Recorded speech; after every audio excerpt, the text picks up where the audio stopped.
सभी को नमस्कार। मैं हनुमान साय कुमार, सहाचार्य हिंदी, राजकीय महाविद्यालय वैर। पिछले कालांश में केशव दास की रामचंद्रिका के अंतर्गत अंगद रावण संवाद का अध्ययन कर रहे थे। इसी क्रम में आगे इस कालांश में हम अध्ययन करेंगे।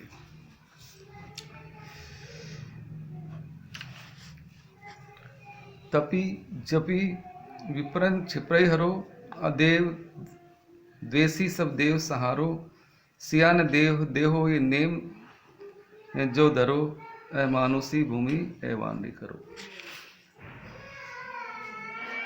जब अंगद ने रावण की जो वीरता की जो बातें थी उनको सुनकर और ये बताया कि हे रावण, शिव पर्वत अर्थात कैलाश को उठाने में कोई वीरता वाली बात नहीं है, और तुमने अपने आराध्य शिव जी को 10 सिरों को काट काट चढ़ाया, इसमें भी कोई वीरता या तपस्वी वाली बात नहीं है, तभी कोई बात नहीं है, क्योंकि ये तो जादूगर भी कर सकता है, बाद में उठा सकते हैं। इस तरह दृढ़ता के साथ वीर अंगद रावण की बातों का विरोध करता है। उस विरोध को सुनकर रावण अंगद से अपने जो दृढ़ प्रतिज्ञा है या अपने हट को प्रकट कर रहा है। वो कह रहा है कि हे अंगद, तपी जपी विप्रन छिपरे हरो, मैं जितने भी तपस्वी हैं और जप करने वाले हैं उन सबको क्षण भर में मार डालूंगा। जितने भी तपस्वी हैं ना, वन में तपस्या करने वाले और राम नाम का स्मरण करने वाले, इन सबको मैं शीघ्र ही समाप्त कर दूंगा, मार डालूंगा। अदेव द्वेषी सब देव सहारो, और अदेव यानी देवता नहीं, अदेव यानी राक्षस, और द्वेष यानी बैर रखने वाले, जो राक्षस से बैर रखते हैं, जो राक्षसों के शत्रु हैं, उन सब देवता का संहार कर दूंगा, उनको भी मैं नष्ट कर दूंगा, उनको भी मार डालूंगा। सियान देहो ये नेम जो धरो, मैंने दृढ़ प्रतिज्ञा कर रखी है, और मैं सीता जी यानी मन में नेम या नियम धारण कर रखा है, मैं सीता को नहीं दूंगा, किसी भी स्थिति में सीता को नहीं लौटाऊंगा, ये मैंने दृढ़ प्रतिज्ञा कर रखी है। अर्थात मन में ये नियम बना लिया कि सीता को नहीं दूंगा। ऐ मानुसी भूमि ए वाणी करो, और इस पृथ्वी को मनुष्यों और वानरों से रहित कर दूंगा। अर्थात पृथ्वी भर के जितने भी मनुष्य है और वानरों को मैं मार डालूंगा। इस तरह रावण अपने हट को, अपने प्रतिज्ञा को अंगद के सामने बताते हैं कि मैं सीता को किसी भी स्थिति में नहीं लौटाऊंगा। तो इसमें रावण का जो हट है और जो जिद्दी स्वभाव है उसी का वर्णन किया है, उनके क्रोध का भी इसमें वर्णन है। आगे देखिए, पाहन ते पत्नी करी पावन, टूक कियो दनहु हरकोरे, छत्र विहीन करी छन में, चिति गर्भ हरियो तिनके बरकोरे, पर्वत पुंज पुरेन के पात, समान तरे अजऊ धरकोरे, होय नारायण हु पे न ये गुण, कौन यहाँ नर बानर कोरे। वीरंगद ने जब ये कहा कि मैं इस पृथ्वी को वानर और मनुष्यों से रहित कर दूंगा, और मैं सभी को मार डालूंगा जो राक्षसों के विरोधी है, उनके शत्रु है, तो ये वीरंगद का कर्तव्य था। और प्रत्येक व्यक्ति का कर्तव्य बनता है कि उसके पक्ष के या उसके आत्मीय जनों की कोई बुराई करता है या कोई उनके बारे में अनर्गल बातें करता है तो उसको उसका जवाब दे देना चाहिए। ठीक वैसे ही जब रावण ने कहा कि मैं सारे वानरों को और मनुष्यों को समाप्त कर दूंगा, तो वीरंगद को बड़ा क्रोध आता है, और वह रावण से कहता है कि हे रावण, राम कोई सामान्य मनुष्य नहीं है। ये कहा जाए इस पद में वीरंगद भगवान राम की, उनके स्वामी की जो अलौकिकता है, जो उनका देवी स्वरूप है, उसका इसमें वर्णन करते हैं, यह रावण के सामने बखान करते हैं। ये राम की महात्म का वर्णन करते हुए कहते हैं कि पाहन ते पत्नी करी पावन, कि हे रावण, जिन्होंने गौतम ऋषि की पत्नी जो साफ व पत्थर बन गई थी, उसको उन्होंने एक सुंदर स्त्री बना दिया। राम कोई छोटे मोटे नहीं है। जिन्होंने गौतम ऋषि की पत्नी अहिल्या को पत्थर से एक सुंदर स्त्री बना दिया। टूक कियो धनु हरकोरे, हर यानी शिव, और जिन्होंने भगवान शिव के कठोर धनुष के क्षण भर में 2 टुकड़े कर दिए हों। हर यानी शिव जी। टूक कियो धनुष, जिन्होंने सीता के स्वयंवर में भगवान शिव के कठोर धनुष के 2 टुकड़े कर दिए हो। वो तुम्हें सामान्य मनुष्य लगते हैं। छत्र विहीन करी छन में चिति गर्व हरियो तिनको बर कोरे। बर यानी बल, शक्ति, और छिति यानी पृथ्वी, गर्व हरिवानी गर्व घमंड को चूर चूर कर दिया। और जिन्होंने परशुराम जो एक ब्राह्मण था, जो बड़ा ही क्रोधी था, उसने उसके बल के घमंड को चूर चूर कर दिया। परशुराम बहुत ही शक्तिशाली व्यक्ति था, जिसने क्षण भर में पृथ्वी भर के राजाओं को मार डाला था। छत्रविहीन यानी राजाओं से रहित कर दिया था। जिस परशुराम ने, जो बहुत ही बलशाली था, जो परसा हमेशा हाथ में रखता था, और जिसको शिव जी का वरदान था, शिव जी के वो शिष्य भी थे, उसने पृथ्वी के समस्त राजाओं को क्षण भर में मार डाला था। ऐसे बलशाली परशुराम के बल को भी भगवान राम ने उस बल को भी, के घमंड को भी चूर चूर कर दिया, अर्थात परशुराम के सारे घमंड को समाप्त कर दिया।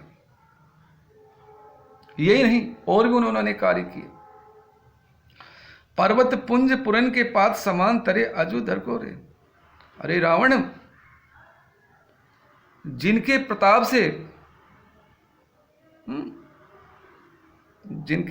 से तुम्हारे अथाह समुद्र में जिन्होंने पुल बांध दिया, पर्वतपुंज पर्वतों के समूह,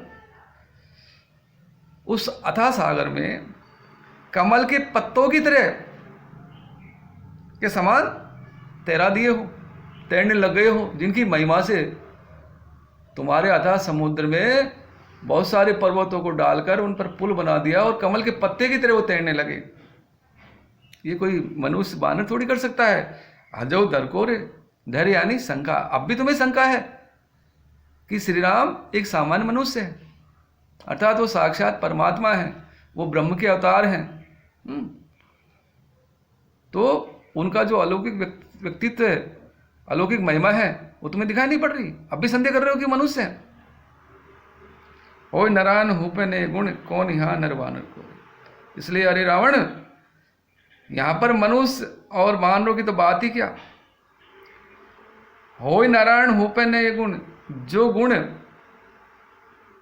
श्री राम में है वो नारायण में भी नहीं है, भगवान में भी नहीं है, उससे भी अधिक उनमें गुण है। फिर यहाँ नर और मनुष्य की बात ही क्या है। तुम्हें ये बानर लग रहे हैं, ये सारे देवता हैं, अवतार हैं उनके, और जो राम के रूप, मनुष्य के रूप में जो राम लक्ष्मण है, ये साक्षात ईश्वर के अवतार हैं। इसलिए तुम उनके अलौकिक व्यक्तित्व को देखो। वो सामान्य मनुष्य नहीं हो कि उनको मार दूंगा, उनको नष्ट वष्ट कर दूंगा, पृथ्वी से हीन कर दूंगा। उन्होंने बड़े बड़े बलशालियों के व्यक्ति के घमंड को चूर चूर कर दिया, अर्थात वो अलौकिक व्यक्तित्व के धनी है। इसमें उपमालंकार है। पर्वत पुंज पुरन के पात, पर्वतों के समूह को श्री राम ने समुद्र पर इस तरह तैरा दिए जैसे कोई कमल के पत्ते हो। समान है ना, समानता, जहां पर समानता दिखाई जाती है वहां पर उपमालंकार होता है। और श्री राम का जो अलौकिक व्यक्तित्व है वो तो इस छंद में देखते ही बनता है। काकोक्ति भी है, टेढ़ा कथन है कि अभी तुम शंका कर रहे हो, तुम्हें सामान्य मनुष्य दिखाई दे रहे हैं, वो साक्षात पर ब्रह्म है, परमात्मा है। इसमें काकवक्रोक्ति भी है और उपमालंकार है, और राम का जो अलौकिक व्यक्तित्व है, जो देवीय स्वरूप है, उसकी एक सुंदर झांकी इस छंद में दिखाई दे रही है, प्रकट हो रही है। आगे देही अंगद राज तो को मार बानर राज को, बहान देही विभीषण और फोर सित समाज को, पूछ जा रहे अक्षरिपु कि पाए लागे रुद्र के, सिए को तब देही राम पार जाए समुद्र के। कहावत है, नाचन जाने आंगन टेढ़ा। जब आदमी नाचना ही नहीं जानता है तो दूसरे में वो दोष ढूंढता है और वो कहता है कि तो आंगन टेढ़ा है, मैं कैसे नृत्य करूंगा। प्रस्तुत छंद में भी रावण अंगद के सामने एक शर्त रख रहा है कि मैं इस शर्त को अगर राम पूरी कर देता है तो मैं सीता को वापस लौटा दूंगा। तो असंभव शर्त रखता है, जो संभव ही नहीं है, इस तरह की वो बातें करता है। तो प्रस्तुत छंद में रावण अंगद के सामने सीता को लौटाने की शर्त रख रहा है कि मैं सीता को इस शर्त पर लौटा दूंगा। उसी का इसमें वर्णन किया गया है।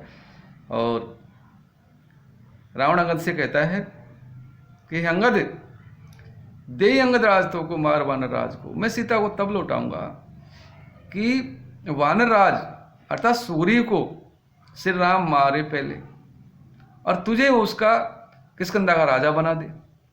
सुग्रीव किष्किंधा का राजा है, मैं सीता को तब लौटाऊंगा जब उस सुग्रीव को, जो मेरा दुश्मन बना हुआ है, उसको राम मार दे और तुझे किष्किंधा का राजा बना दे। पहली शर्त तो मेरी है। बहानदेव विभीषण, और जो मेरा भाई है विभीषण, जो राम से जाके मिल लिया है, उस विभीषण को बंदी बनाकर वो मुझे मेरे सामने उपस्थित करे, मुझे लौटा दे, विभीषण को लौटा दे। बहानदेव विभीषण और फोर सेत समाज को, और जो समुद्र उन्होंने पुल पर अगाध समुद्र पर जो पुल बनाया है, सेतु बनाया है, पुल बनाया है, उस पुल को वो वापिस ढहा दे, नष्ट कर दे, विभीषण को बंदी बनाकर लौटा दे और समुद्र पर जो पुल बनाया है उसको वापस तोड़ दे, उसको नष्ट कर दे, समाप्त कर दे। पूछ जा रहे अक्षरिपु, और मेरा जो बेटा था अक्षय कुमार, उसका जो शत्रु है वो हनुमान नामक बानर, उसकी पूंछ को वो जला दे। पूछे जा अक्षरिपु को, अक्षय की जो शत्रु है, अक्षय कुमार की जो शत्रु अर्थात हनुमान की, वो हनुमान नामक बंदर की वो पूंछ को जला दे।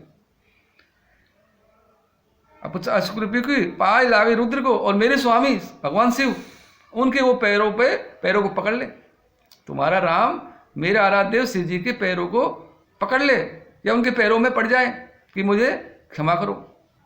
शिव को तब देहु राम ही पार जाए समुद्र। यही नहीं, फिर राम समुद्र के उस पार चला जाए, तब मैं सीता को लौटाऊंगा, ये मेरी शर्त है।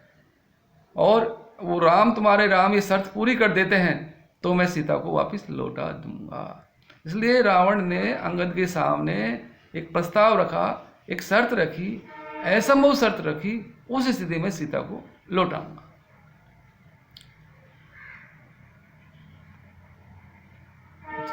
अर्थ एकदम सीधा था। और इस तरह की शर्त कई बार जब संधि होती है, दो राजाओं के मध्य में युद्ध होता है, तो उस समय संधि कई बार हो जाती है, उसमें इस तरह की शर्तें रखी जाती है जिसमें दूसरे पक्ष को दबाया जाता है। कौरव पांडवों के जो मध्य युद्ध हुआ था, उससे पहले भगवान श्री कृष्ण भी दृष्टांत की सभा में एक दूत बनकर उपस्थित हुए थे। उन्होंने कहा तो वो आधा राज्य मांग रहे थे, अंत में ये कह दिया था कि तुम 5 गांव भी हमें दे दोगे तो हम उन 5 गांव को लेकर चले जाएंगे और युद्ध नहीं करेंगे। लेकिन हठी दुर्योधन के आगे सब कुछ बेकार हो गया और महाभारत जैसा भयंकर युद्ध भी हुआ। और कुछ ऐसा ही दृश्य यहाँ पर भी उपस्थित है।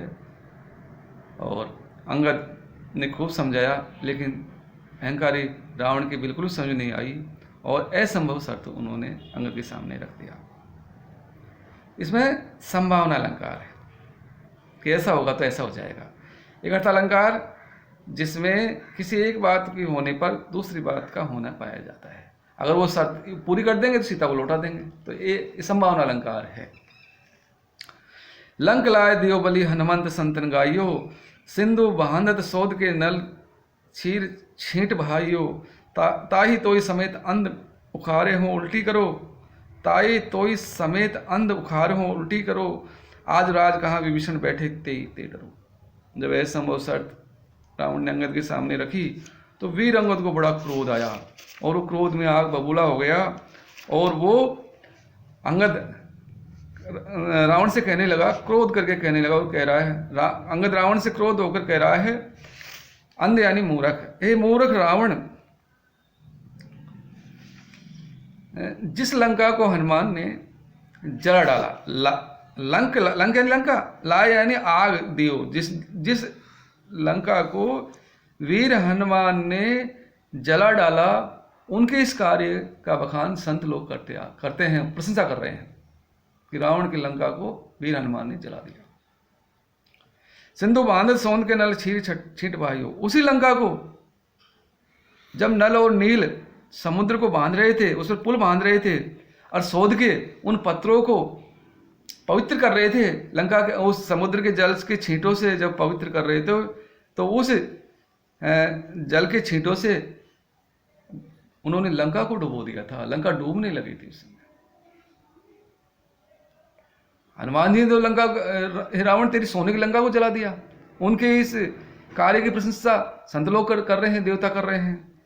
और नल जब समुद्र पर पुल बांध रहा था तो उन पत्थरों को पवित्र करने के लिए, शोध करने के लिए उन्होंने लंका के वो समुद्र के जल के छींटों से तुम्हारी लंका को डुबो दिया था।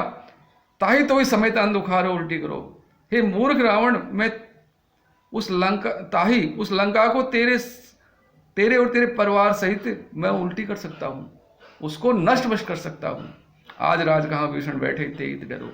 लेकिन मैं इस बात से डर रहा हूँ कि जब विभीषण जी राजा बनेंगे तो वो कहाँ बैठ के राज करेंगे, इसलिए मैं तुझे छोड़ रहा हूँ, नहीं तो मैं तेरी लंका को उल्टा करके समुद्र में डुबो सकता हूँ। लेकिन इस बात का मुझे अफसोस है कि मैं ऐसा नहीं कर सकता, क्योंकि श्री राम ने विभीषण जी को लंका का राज सौंप दिया है। जब वो वापिस आएंगे तो फिर जब लंका डूब जाएगी तो राज कहाँ करेंगे, इस डर से मैं तुम्हारी लंका को छोड़ रहा हूँ। तो यहाँ पर एक नया अलंकार आया, अत्युक्ति। वीररस है, क्योंकि इसमें अंगद की वीरता का बखान किया है कवि ने। अत्युक्ति एक अलंकार जहाँ श्रृंगार रस और वीर रस का बड़ा चढ़ा के वर्णन किया जाता है या किसी के गुणों का बखान किया जाता है तो वहां पर अत्युक्ति अलंकार होता है। आगे, अंगद रावण को मुकुट लेकर उड़ो सुजान, मनो चलो यमलोक को 10 सिर को प्रस्थान। अंत में ऐसी पंक्ति बहुत सरल है। अंत में अंगद द्वारा रावण के मुकुट छीनकर, अंगद रावण को मुकुट लेकर उड़ो सुजान, शतुर अंगद ने रावण के मुकुट को छीनकर वो वहां से उसके यहाँ पर अंगद द्वारा रावण के मुकुट को छीनकर ले जाने का वर्णन किया गया है। चतुर अंगद ने रावण के सिर के मुकुट को छीनकर और इस प्रकार वे उड़ा, इस प्रकार चला। उसको देखकर ऐसा लगा कि मानो रावण के प्रस्थान को यमलोक के लिए ले जा रहा, जैसे रावण को उठाकर वो यमलोक ले जा रहा हो, इस तरह रावण के मुकुट को लेकर वीर अंगद वहां से उड़ा, छलांग मारी। मानो वे रावण को यमलोक के लिए प्रस्थान करा रहा हो इस तरह, क्योंकि 10 सिरों में मुकुट थे, उन सारे मुकुट को छीन कर वो एकदम उड़ा। तो उस समय ऐसा लगा जैसे रावण को यमलोक के लिए प्रस्थान कर रहा हो, ले जा रहा हो, इस तरह वो लगा। तो मनो मानो जन जानो उत्प्रेक्ष अलंकार है और वीरंगद की वीरता का वर्णन है। इस तरह केशवदास की रामचंद्रिका का ये 16वां जो प्रकाश था वो पूरा हो गया है और ये बहुत ही महत्वपूर्ण प्रकाश है। एक तरह से ये सरग है। इसमें मूल जो इसकी विशेषता है वो ये है कि एक दूत को किस तरह एक राजा के सामने उपस्थित होकर अपने पक्ष को रखा जाए, और बड़े अच्छे ढंग से वीरंगद ने अपने स्वामी राम की तरफ से पूरा प्रयास किया और अपनी पक्ष को बड़ी ही सुदृढ़ता के साथ उनके सामने रखा। और इसका जो संवाद योजना है वो बड़ी गजब की है। इस तरह केशवदास जो हमारे पाठ्यक्रम में था वह पूरा हो गया। इसमें 2 प्रश्न बहुत महत्वपूर्ण हैं। एक तो केशव को कठिन काव्य का प्रेत कहा जाता है, इस कथन को सिद्ध कीजिए। केशव कठिन काव्य का प्रेत क्यों कहा जाता है? और दूसरा प्रश्न बनता है कि केशव की जो संवाद योजना है वो बड़ी प्रभावशाली है, सौदानी इसको स्पष्ट कीजिए। तो यहाँ जो संवाद योजना है, अगर केशव की रामचंद्रिका में 39 प्रकाश है, तो जो संवाद आए हैं इसमें वो बहुत ही प्रभावशाली ढंग से केशव ने इसमें उनको रखा है। और इस आपसे प्रश्न पूछा जा सकता है। इस तरह केशव का ये जो अंगद संवाद है 16 प्रकाश वह पूरा हो गया है। अगले कालांश में हम अगले कवि का अध्ययन करेंगे। धन्यवाद।